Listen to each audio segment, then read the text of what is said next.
Hello, welcome back to Survival Saturday with Johnny Tiger. Actually, let me rephrase that. Because this is really more of a Survival Sunday than a Survival Saturday.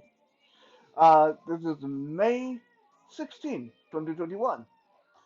So what happened to Survival Saturday? Well, uh, I went out late with friends. I haven't actually gotten out of the house and uh, dined out in the restaurant for over a month now, thanks to this ridiculously lengthy pandemic restrictions and social distancing. So finally, last night, me and a couple of my best friends went out and ate on the patio of our favorite neighborhood pub and didn't get home until almost 11 o'clock. And by then, it's too late for me to do, especially Survival Saturday. Things like Soul Search Sunday or Wisdom Wednesday or even Toy Thursday, I can do even at midnight. No one's going to have any issues with that. You just have to watch the background music. But Fitness Friday, Tactical Tuesday, Survival Saturday, Music Monday, I can only do uh, when I know I'm not going to disturb my neighbors upstairs. Otherwise, they just going to end up with a lot of complaints and arguments and stuff like that. So anyway, that is my excuse. So today, you guys will get a double feature. You're going to get a Survival Sunday, and later, after I finish this video and go eat some dinner and replenish my creative energy, we'll do Soul Search Sunday. Today, I want to talk to you guys about the 5 types of defensive maneuver. Um, because not that I want to brag about it, but being a blind fighter kind of put me on the top list of one of the people that really have to rely on my ability to have a strong defense. Because this is a cruel, brutal fact of being a blind martial artist.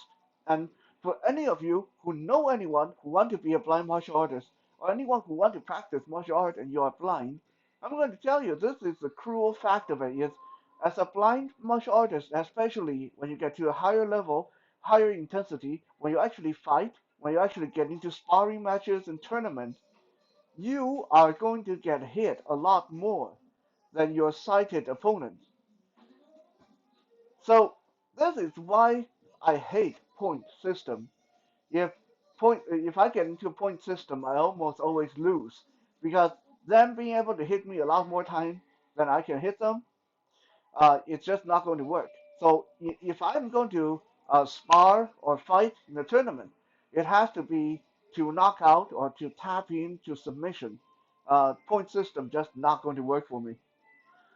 So, with that said, I do have defensive fighting a lot. I do have a lot of experience fighting, receiving punishment, and have been able to come through that and be able to win the day at the end. So today we're going to talk about that. Talk about the 5 different types of defensive maneuvers and the strengths and weaknesses, and try to boil them down to the bare minimum so everyone can understand. So when you're working on your defenses, when you're thinking, okay, what if someone coming at me, how should I do this? How should I do that? Again, I like to talk about principle because once you understand principle, then the rest is just work. You don't have to think that much once you understand what you're doing. So first, the first word, there's only 5 simple words that you have to memorize in the end. The first word is evade. Evade, and this is self-explanatory, so we don't have to spend a lot of time on it. Evade is when a punch is here, you want to be here. When a punch is coming, you want to be moving away. When a kick is coming, you want to be out of reach. Ducking, shuffling, sidestepping, backtracking, these are all evading, ducking, dodging, all this stuff. It's all evading. You see people do it in boxing all the time. You see people do it in any kind of martial art tournament all the time. People are always dodging, ducking, and moving out of the reach of the person. Now, evading for a blind fighter is not very practical. It's not very practical. Why? Because we can't see the person's body language. So, in another word, if the person stand back and even if they are not very good at their stuff, they telegraph by flaring out their elbow, everyone in the audience can see that left hook coming. I can't. I'm kind of standing there. I wouldn't know it's coming until I feel the ground vibrate if they shuffle their feet, or I feel the wind of the incoming fist, huh? Or if I hear the rustling of their clothes if they're wearing martial art gi. So for me, there's no way to actually duck or dodge in time to prevent that kind of stuff. However, that is not to say that uh, evading is impossible for blind people. It's not practical, but it's not impossible. I actually, for a blind fighter, I'm one of the better uh, ducking, dodging, harder to hit person because there are a lot of it is guesswork. A lot of it's experience and psychology. For example, if a person come and do a 1-2 on me, that one is almost always going to hit because I need to feel that to know that the person is going to attack me. But after that initial contact, I usually am moving out of the way. So that two has a big chance of missing me. And if they try to tag on a three, number three hook, that hook usually is not going to hit me. I'm usually moving out of the way as soon as I feel that one. So you hit me with a 1, 2, 3, you'll get that one for sure. You might get that two if you are really quick, but that three, no way, it's not going to get me. Okay, so I have to feel that initial contact for me to uh, start evading. Otherwise, I don't know what I'm evading. So it is possible for blind people, but for sighted people, evasion is your best tool. That's why it's first. Always think about evading first. The best way of not getting hit is not be there when the attack comes. When the fist comes at your face, get out of the way. When someone's charging towards you, get out of the way. Always get out of the way. Think of Muhammad Ali. What made him so effective? It's his ability to get out of the way, to tire out his opponent. Okay? Now, there's a uh, there's obviously some drawback to evasion as well. What is that? The problem with evasion is unless you have very good cardio, unless you're very quick on your feet, you might end up tiring yourself out or tripping over your own feet because you're trying to get out of the way so much. You lose track of what's on the ground, what's around your feet. You fall down the stairs, you trip over the curb, you slip on the grass. Eh?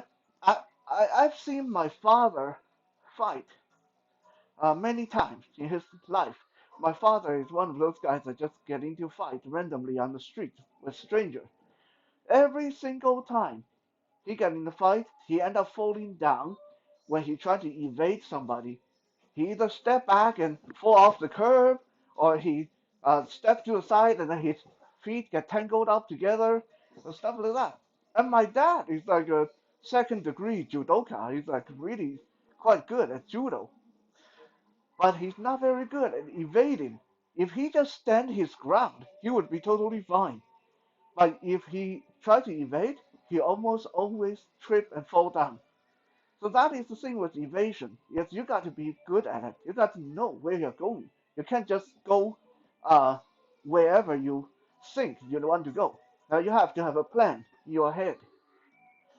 Another thing about evading is you need to understand where you move to might put you in more danger. And we see that all the time in training. Some people that are really quick, but after a while they start to get lazy. So when you throw a punch at their face, punch come at their face, rather than shuffling out of the way and re-engage, they start to do the ducking down thing. They drop down. They drop down into a deep crouch. Their body duck down like this. Now, the first few times, that's fine. But if you find anyone who's even remotely experienced, and this happened to so many of these guys, it's sad to see. Okay, someone throws a punch at their face, they duck down, the opponent immediately pow, kick up, leg right in the face, instant concussion, not fun, lay you out for a whole year. You might never recover from that. Okay, so watch where you're going when you're evading. Make sure you're not getting out of the fire and just getting into the frying pan, getting yourself into worse trouble. Right? That's why we also see a lot of people when they're evading, they end up getting themselves trapped in the corner. Again, they're not watching where they're going. So watch out when you're evading. Always have a plan where you're going, why you're going there, and what might happen when you go there.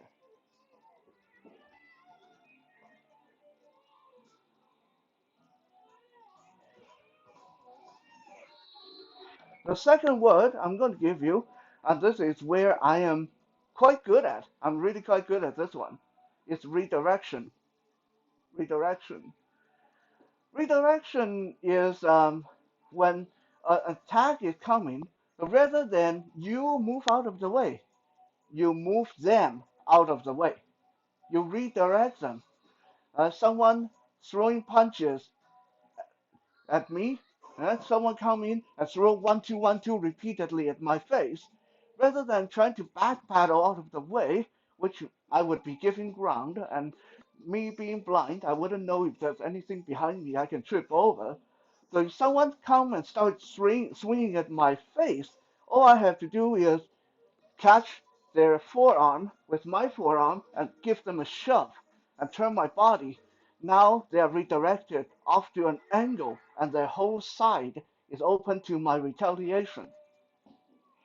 Someone charging at me, trying to throw me down to the ground, rather than going down to the ground to fight them there, or trying to stand my ground and fight them with waste my energy competing with them, I just turn my body and let them go past me and they fall down on their faces.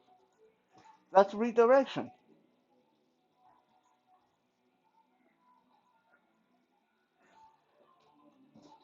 Now, of course, the strength of redirection is that you end up using very little energy because I don't have to step around and duck and squat and do all these things like I'm trying to evade. Most of the time, redirection is tiny little movement. Turn, turn, turn, push here, pull here a little bit, shuffling, twisting my shoulder, push them here, and shuffling to the side, push them a little bit. I can do this all day, right? So you use very little energy. And usually, if you can make them trip over and fall down, it does a lot of damage to them.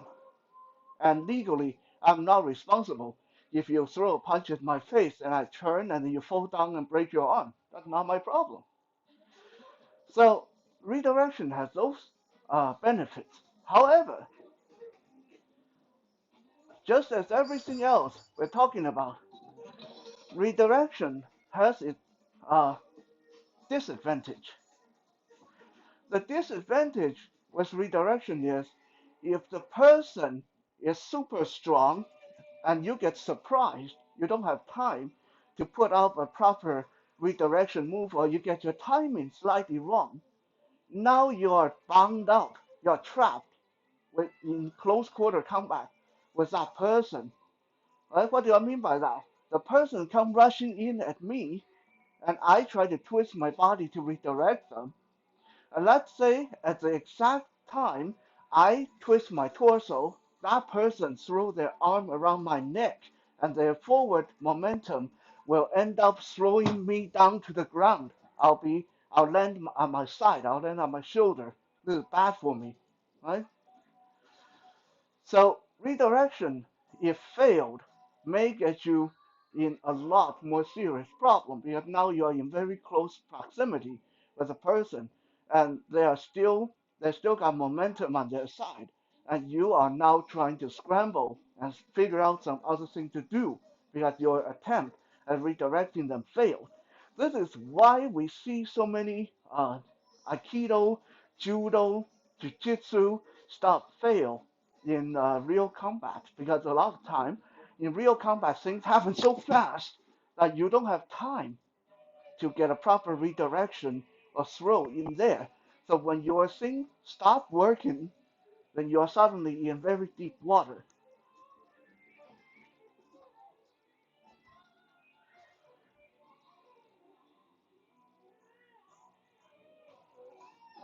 The third word is dumping. Dumping again, it's something that I'm quite good at. Actually, it's something that I rely on quite a bit. Dumping is very similar to redirection, but when I train my student in the art of dumping, by the way, when we talk about dumping, I'm talking about dumping of excess energy. That's why we say dumping. It's dumping of impact, the dumping of excess energy. What does that mean? Okay, so someone take a punch at my face. Let's say I didn't see it coming because I'm blind. So obviously I can't evade it. And since I didn't see it coming, I wouldn't be able to redirect it in time by pushing it to the side. So in this case, I fall back to dumping off excess energy. When I feel the instant I feel this wind, this incoming air touch my face, my cheek, my nose, my mouth, the moment I feel the knuckle impact my face, I'm going to turn my face. Right? The moment I feel the impact, I turn. Okay? Now, I'm going to do this on my palm so you guys can see the difference. If my palm, let's say my palm is my face, and I don't see the punch coming because I'm blind. I don't see the punch coming because I can't deflect it because I'm blind. So the only time I know it's coming is when it actually touches me. If I don't dump the energy, it's going to look like this. If that was my face, I just got my face broken. Okay, that would hurt a lot. Uh, Impact, fist, and face, boom. Concussion, knockout, whatever. Now, watch this. If the moment I feel the impact, I turn, it's going to look like what happened.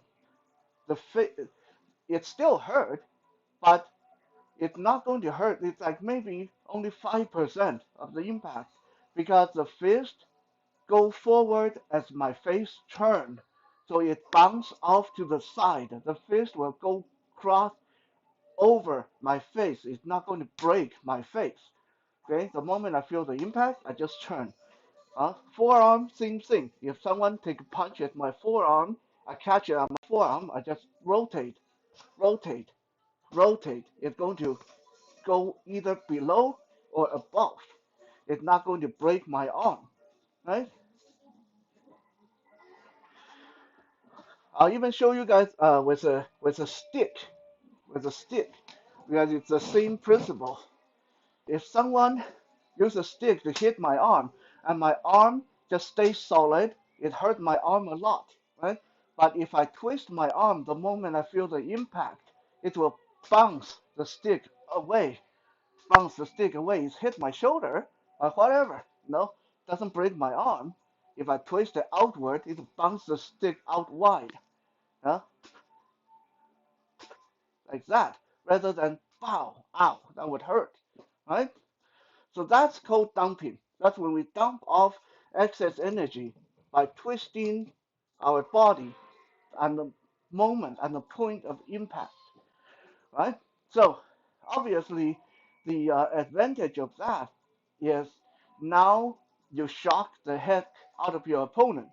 Because to your opponent, to everybody on the side, it looked like the hit connected, but you know better. Now you have an edge. You can surprise them because you only felt maybe 5% of that impact because you dumped it off in time.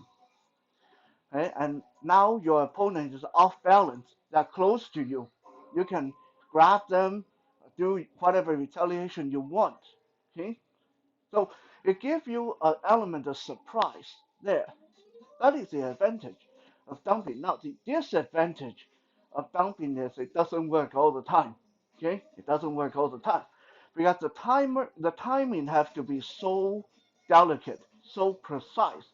If you twist before they hit you, right? If I twist my arm before this hit me, no good. I still take the full impact, right? If I twist too late, like the impact already settled in, then it doesn't do anything. So it has to be on the point of impact, twist on the point of impact, to be able to dump that energy off to the side, like that, right? A little bit too soon, a little bit too late, doesn't work. So it's very precise.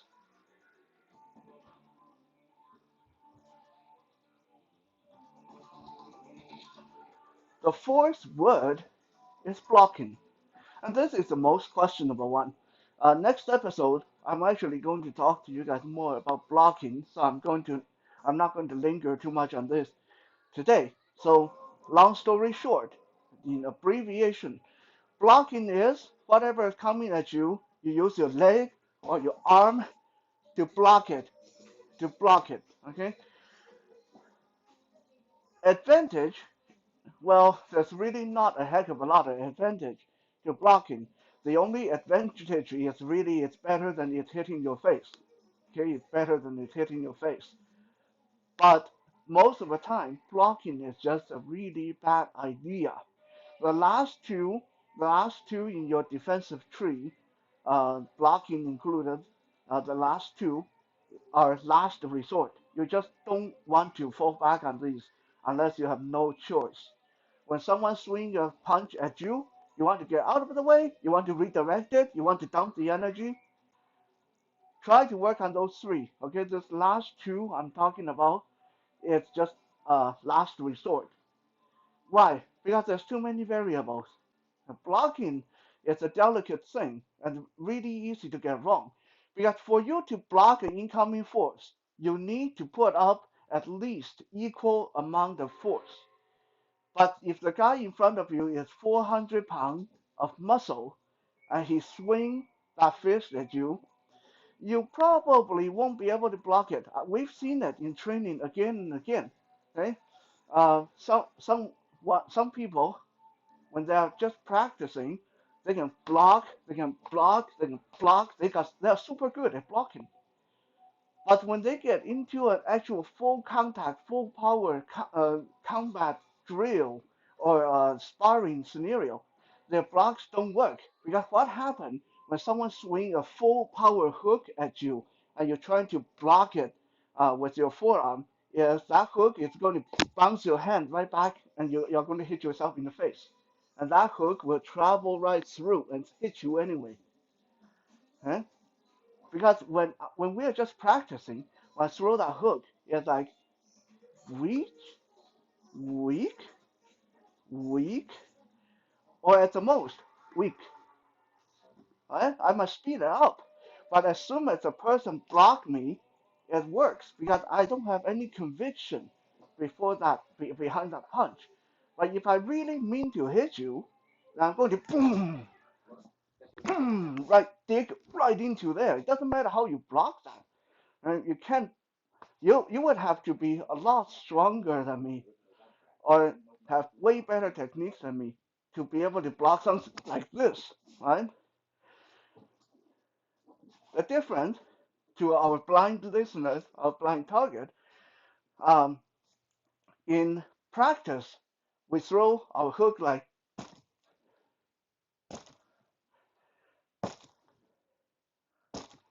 that, okay? There's impact, but there's barely anything. This is maybe 5% of my punching power and zero intention. 5% punching power, zero intention. Make it easy for people to practice how to block.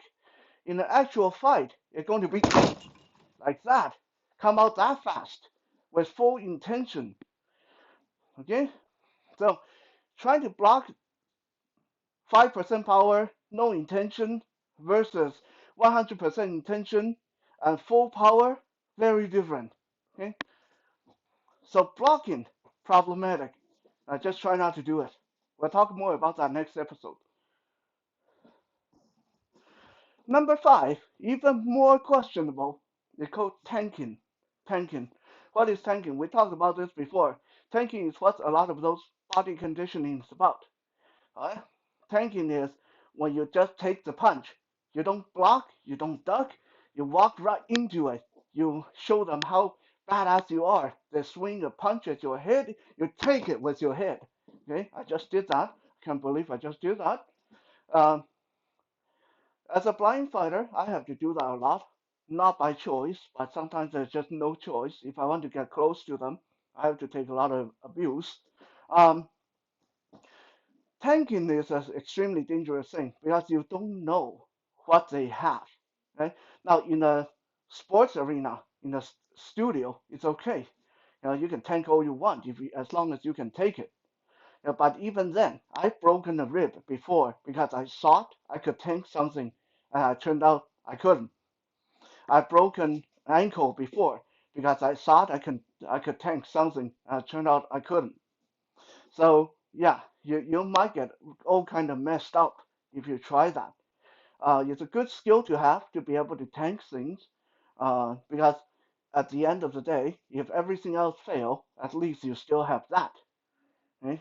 And sometimes you just have to do it to get a more advantageous place. Uh, but it's not recommended. It takes a lot of body conditioning, a lot of work, and there's a lot of risk. What if you think standing here, you are okay to fight the guy because you can tank it, you have super hard body, and then suddenly the guy pull out a pair of brass knuckle. Can you tank that? What if he pull out a knife? Can you tank that? Probably not. So tanking, not a very good idea. It's essential to learn how to do it, but not recommended.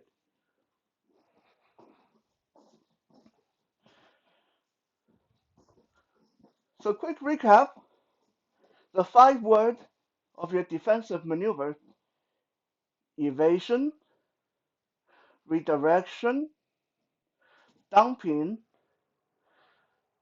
blocking, and tanking. Like I said, I recommend you focus on practicing the first 3 and leave the last 2 as the last ditch defense that they were meant to be. Thank you for checking out today's Survival Sunday. I'll see you guys in a short while when we do Soul Search Sunday.